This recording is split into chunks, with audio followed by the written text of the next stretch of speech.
Hello, everyone. This is Jasmine. I just want to talk a little bit about, my perspective on magic, especially just after really just thinking more about what my perspective on magic was. Like, what is it that I define as magic, and what it is that I determine is like white or black, because that was something that came up. In some particular circles.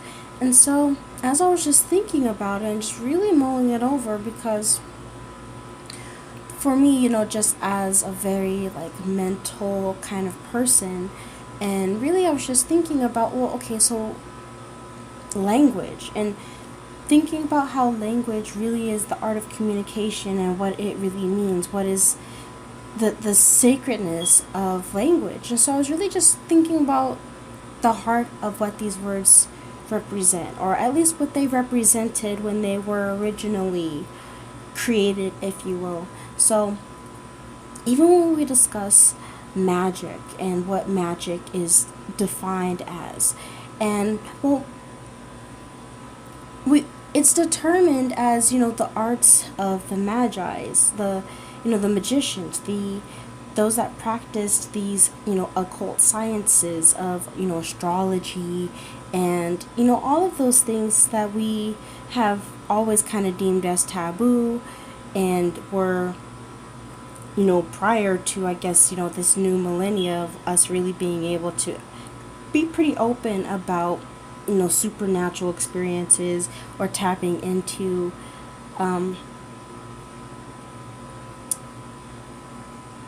just psychic senses, since I can't really think of a better word at the moment. So, with that just being the meaning for me of the word of magic, and I think of astrology and tarot, all these things. Like, these are all magic. These are all magical practices of us being able to interpret some sort of physical or some sort of more earthly meaning, or some sort of, for us, more human meaning from the non-physical. That's pretty much, to me, the basis of all magic. For you to attain something, it doesn't always have to be a material, like physical matter item like money, but it could be knowledge. And it's what we do when we channel, and when we use our tarot just to tap into our psyche. And so for me, that's where I ultimately get the meaning of magic. And so when I say that magic is mundane, I know that people take I didn't at first, I guess I didn't really think it through, and this is where I had to really think, okay, why is it that people automatically assume mundane with uninteresting? And when you get to the etymology of it, it means of the world, earthly, secular. That's all that it means. And so that's when I say magic is mundane, that's what I mean. And I guess I should kind of state that. But I guess when we look at the dictionary, and when we really get to those kinds of things, and not to say the dictionary isn't valid, because that is someone's perspective, and and me really trying to not just accept, but really fully flesh out how everyone's perspective plays out in a very complex way, even if I don't really fully understand. I trying to understand, okay, I feel like this has mainly become associated with things called uninteresting, because of not just the push towards our spirituality, but then because we fall into the ego plays another mind game of, well, now spirituality is supposedly more important than worldly matters, or it's more valuable, or it's just superior in some sort of way. And so all of that leads back into why for me magic is mundane, and why that is kind of the whole like center point from which I do anything quote unquote magical. Because if everything, and I've said this previously about how something can occur, and a bunch of people can experience it differently. And this isn't even new. I'm not saying anything brand new. I know that this is something that they mention a lot when they talk about when it comes to crime investigation, and you speak to a bunch of different witnesses, and they can all have a bunch of different takes, and you kind of have to get to an understanding of it's not necessarily that people are consciously lying. It's just that we all perceive things a different way.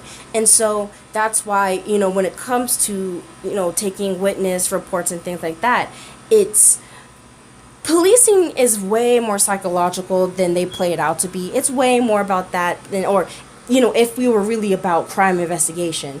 But that's neither here nor there. That's not what this topic is about. So that's pretty much the whole point of what I was trying to say, is that, when everyone can have a different perspective, when you ask a question, or not even just ask a question, but when we're even just talking about magic, let's not even just focus on magic, okay?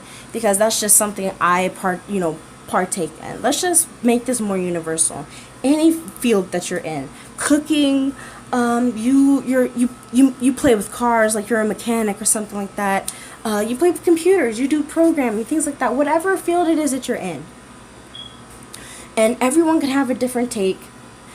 Or all of these arts are really more creative than people, can try and make it seem. Even when it comes to things like law, that's very much that's all philosophical and very much of the creative mind process. All of it's about our own unique creativity and us finding an underlying kind of common thread that we can all kind of agree with when it comes to things like law. But just so I don't get off complete track. So you can look at any field, and I'll just take cooking because or even just anything like painting, any kind of art field. It's a lot easier if you kind of picture it like that. And how everyone can have their own perspective on what looks nice, and what tastes good when it comes to cooking, or what looks good on a plate, or what matters when it comes to plating. How some people, the presentation is everything. For others, it's like, well, it's more important that the flavors are right. And it's all, everyone have these different perspectives.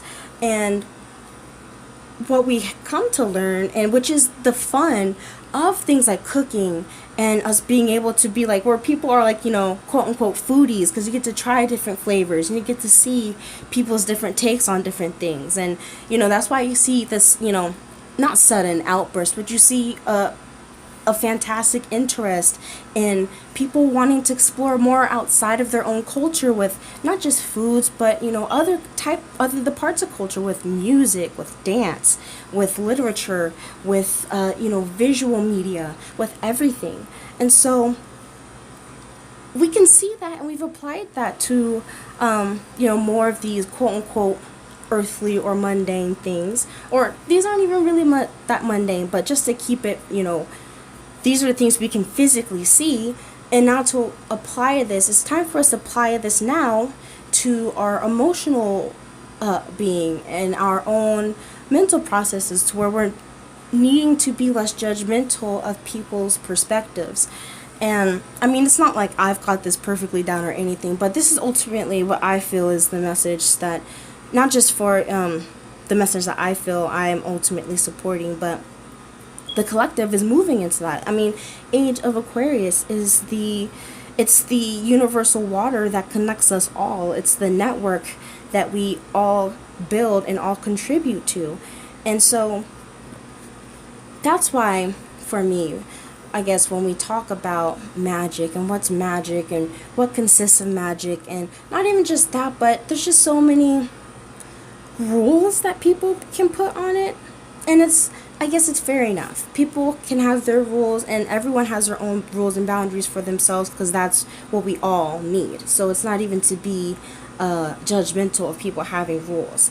I guess what my personal issue is with, not any particular path, but it's something that, because I've been, this is something I've been doing for a while, and I've been in many different communities, and an underlying thread that I do feel is that they all kind of pit themselves against the other. maybe philosophy or theology or modality for healing. And so it's just like, I don't fully, completely understand that. I don't fully understand how, I mean, I guess I understand. It's just a cognitive dissonance that happens we, when in our heart we know that we're all connected, but then when we forget sometimes, not even just forget, it's just, we're human. And we're still learning to apply that, through all the different facets of our being, and being able to see ourselves and being able to see how the mirrors are all playing out. And so that's for me why, as much as like I said, I can appreciate, rules and people's limits and their boundaries. I appreciate the ancient texts, and I appreciate, ritual magic. I mean, and even when you talk about ritual magic, it's like, what's determined of a ritual, and you really have to get to the heart of what these words really mean. And people are really, as people are starting to learn more about these words, and not just that, but even when you just consider the history of a lot of these words, we are redefining our relationship to these words, our relationship to language, our communication as a whole is transforming. I mean, you can see that already through our technology and social media and all of these different things. The fact that you're, listening to me, on YouTube, and you're getting this message through technology. So it's just, like I said, I guess it's not necessarily just it's not really disempowering. I mean, like I said, everything has its purpose. Not just that, but everything is helpful. We definitely can glean so much knowledge and so much use from the history. That is why we learn from our past, and we learn from the things, so because it really can help us. But as far as like when we're thinking about creation of the future, I don't really so much feel like, I feel like if my purpose was for me to just kind of bring something back up, then that's what I would do. But that's just not my place, I guess. Maybe that is really, maybe that's, wrong of me to assume that everyone's supposed to be, forward thinking, or so. Even the idea that something's forward thinking, like, again, I keep trying to really reframe my mindset when it comes to hierarchy and when it comes to the whole linear way of thinking. So even when we, like I said, even the way that I'm looking at experience, and we look at, oh, well, someone's this amount of years, or they've spent this amount of time doing something or whatever, and even then, like, quantity, even when it comes to time, is not necessarily over quality. And I feel like we can acknowledge this in many other ways, but I'm really acknowledging that with myself, because it's not for me, because of how I feel. I feel as if, I've been here, I've done this before. Like, this is really me just remembering the things that I need to know from the past, because I don't need to know everything. If I was really here to remember absolutely every single ability that, I had, then, well, I would just be out here kind of scattered. I wouldn't really be focused. But I feel, we all kind of come in with something.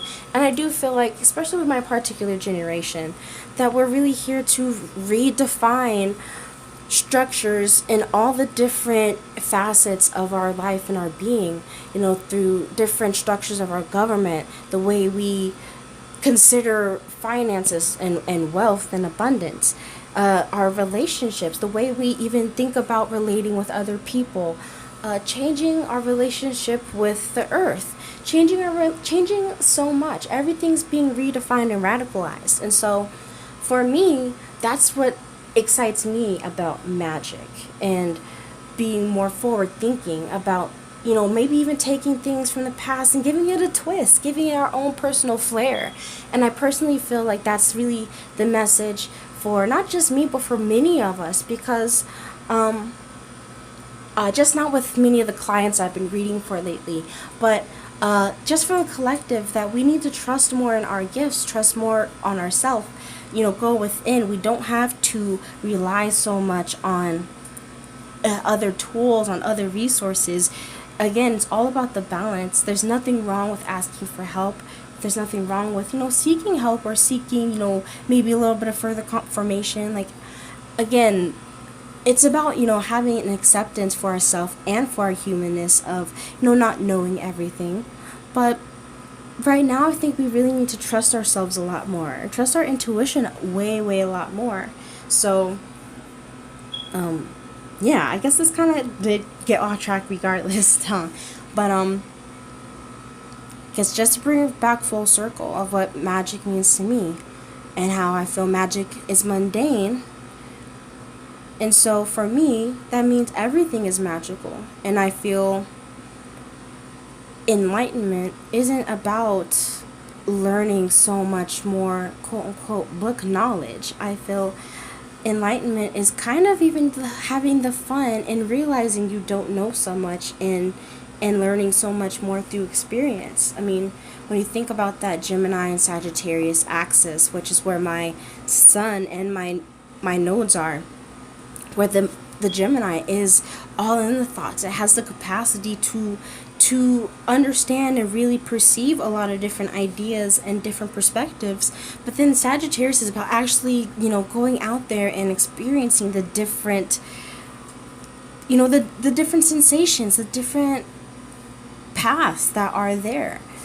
Actually really being in the throes of those experiences that are manifested from those ideas.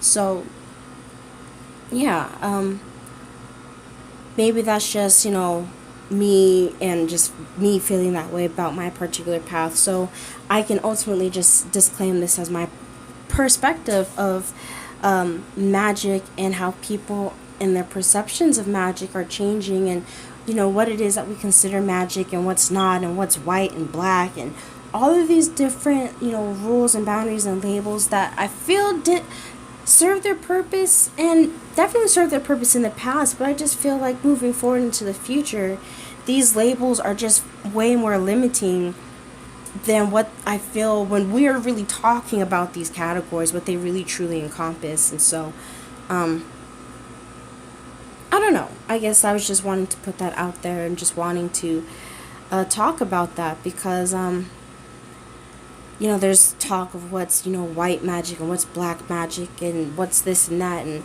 for me, at the heart of it, magic is the manipulation of energy, the manipulation of the non-physical. And so when at the heart of everything is who's winning and who's quote unquote losing, or who's benefiting, who's being harmed, all depends on who's viewing it, who's getting to say is what, right? Then what I keep stressing, not just for myself or what's being stressed to me, in which I'm just passing it forward to everyone else just through my message and through my channel, is I really feel people just need to get in touch with what's right for them, what resonates with them, like what actually feels good in their heart for them. Like if it makes you personally feel good to do these things, then by all means. And it's not even to say that there's no quote unquote flaws in doing that. If there's something we're meant to learn and realizing that, oh, that's really not in our integrity, then we'll learn that. But right now it's for us to figure out what's right for us. And I know when there's so much material out there, there's so much out there, not just now, but even as people are really getting in touch with themselves and their gifts, even more people are wanting to put more content out there, just as myself. And I guess as a quote unquote content creator, I just wanted to be very conscious of like what it is that I'm saying, because when people are coming here and they're not just listening, and I know I'm not like some guide, and I'm definitely not pushing the whole guru vibe. I'm definitely like dead the guru culture, but I just want to be conscious of what I'm saying, because that's really what I believe is the truth. And I think it's important that I just state the truth, even as I'm giving my perspective, which is that ultimately everyone is here to learn to use their own discernment, and you figure out what's right for you. And you figure out, that's why our bodies are our tools, and our emotions are our tools. all of this is an experience so that we're really able to learn how to, not even how to be centered, but really what is our center, what is our core belief and values in our hearts, and really be able to move from there and create from that space, from a more wholesome with ourself, more aligned space. So it's less about worrying about what everyone may be saying is right and figuring out what's right for you. And when it comes to magic, since this is how it came up about, how you should do things and the rules and the regulations and this, that, and the other. And it's like, even when we talk about that, and ultimately, like I said, when we talk about the universal law, the for me, I don't even think you really need seven, or I don't even think you really need more than one, which is really you treat others how you want to be treated,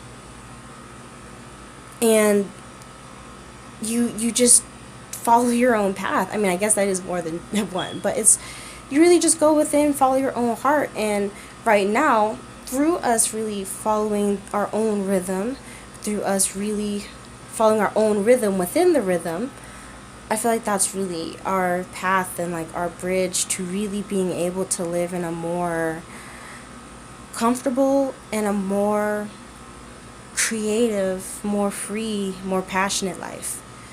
So, yeah, I guess I'm gonna just end it there because this did get a bit long. But yeah, I just wanted to talk about it because, it's been on my mind, and I really know I can have trouble trying to put things in a very coherent way.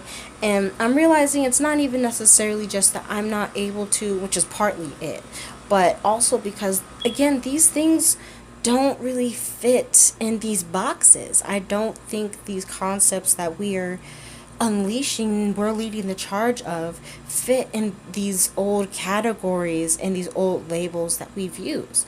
And I understand it can feel like it's offensive to be like, well, this is, the past, but it is. That's the truth. So it's just,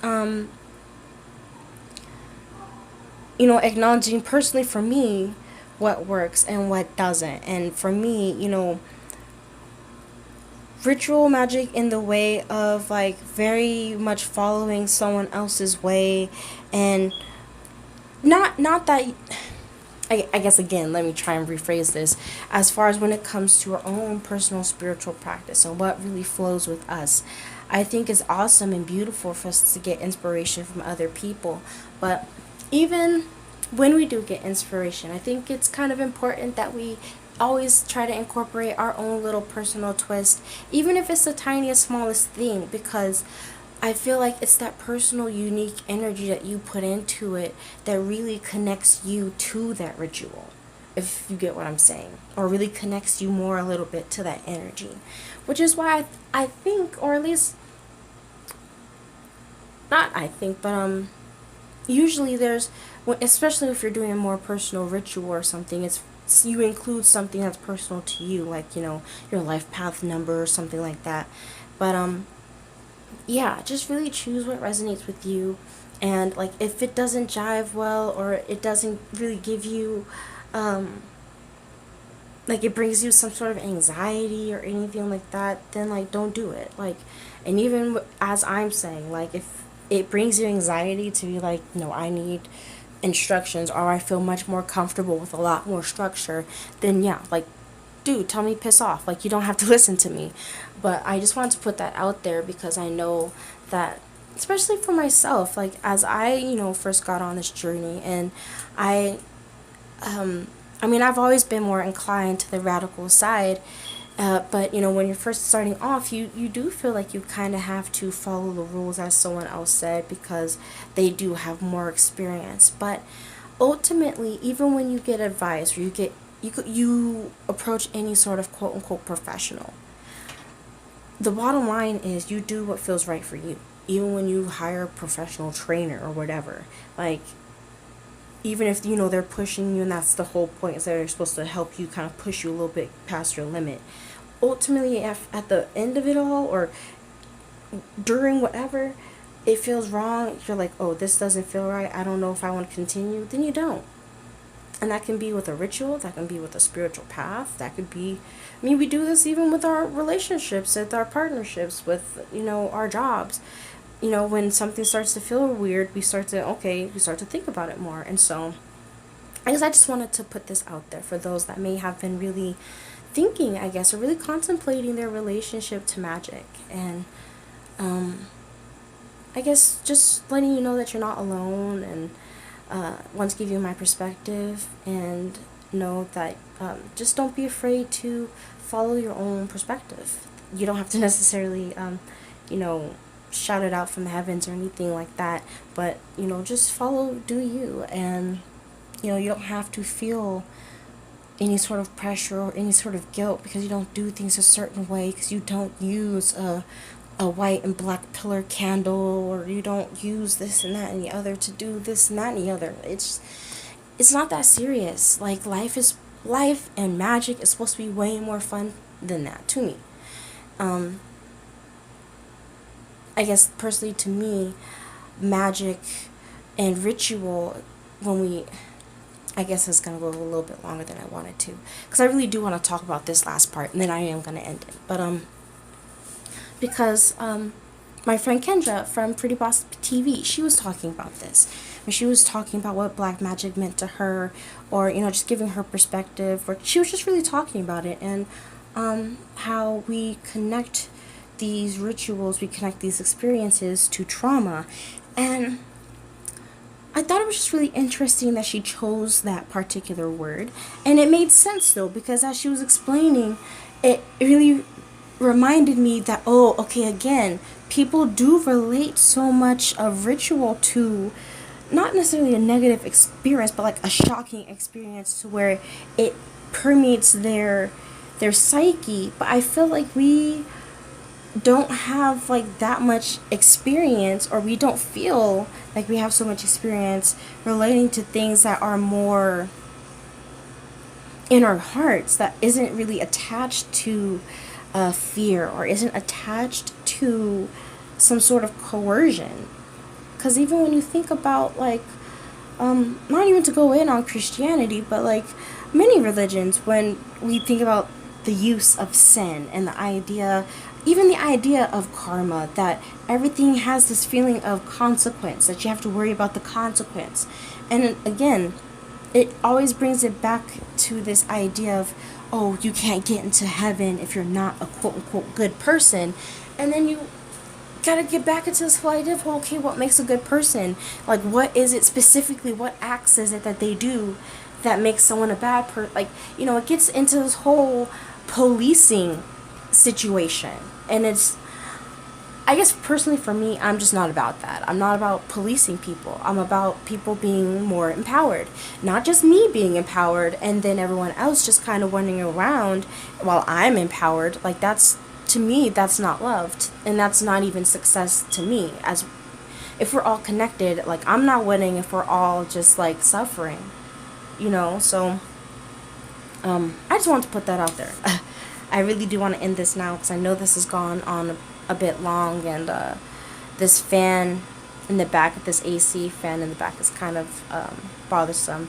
So yeah, I'm gonna end this here. So I know I haven't put out any daily messages in the past couple days, mostly because I've been catching up on readings. I've also just been, taking care of my family, really trying to focus on what matters, and really just needing to get some rest, because like I said, as everyone's been going through things in their own life, I am too. And so just finding the balance of it all has been not really a struggle, but it's been a lesson. So not that I really think anyone's been like, where's the daily message, but just to let y'all know that I've been wanting to do them, but I've got two littles. I've got a almost 3-year-old and almost 1-year-old, so taking care of them is definitely a full-time gig. So yeah, other than that, I do hope to put out a daily video today.